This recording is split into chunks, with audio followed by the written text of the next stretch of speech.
finally, we have come to another element, which is nitrogen.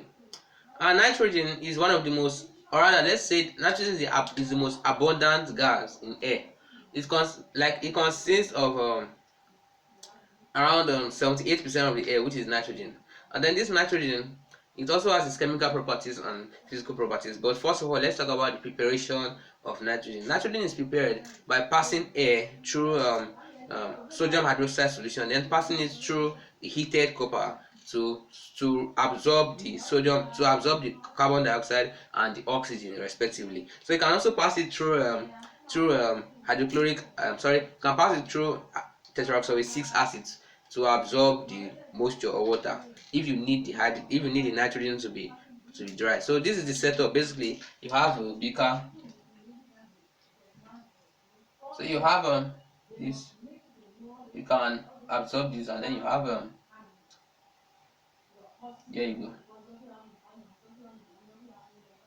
Yes. So and then this beaker, you have a volume of water. So when water is passed into this from here, then the air escapes from here, and then this air that escapes is also passed through another beaker containing of sodium hydroxide. So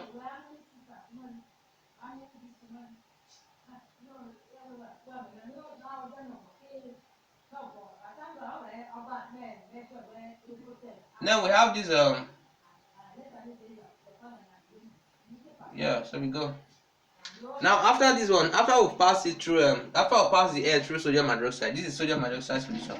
Then we can also pass it through tetroxide 6 acid to dry it. But before that, we pass it through copper, through a copper place, something containing copper.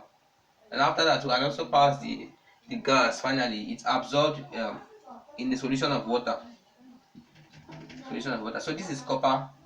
It passes through copper, so on and so forth. So this is the setup. This is an average of the setup used to absorb and produce nitrogen. Now nitrogen has many important compounds. For example, ammonia, which is prepared by the Haber's process, such as NH3. The formula for ammonia is NH3, and it's prepared when you combine nitrogen and hydrogen, you form ammonia, NH3. So this is known as Haber's process, and it takes place under your nickel catalyst. Alright, let's say iron catalyst rather. Fe.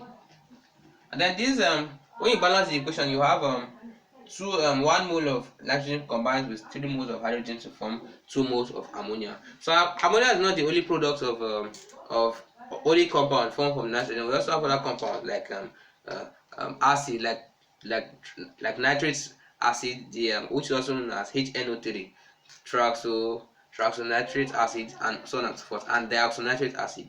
So whenever you dissolve nitrogen in water, you form a mixture of trioxynitric acid and deoxynitric acid, and so on and so forth. So these are just the example of chemical properties that involve nitrogen.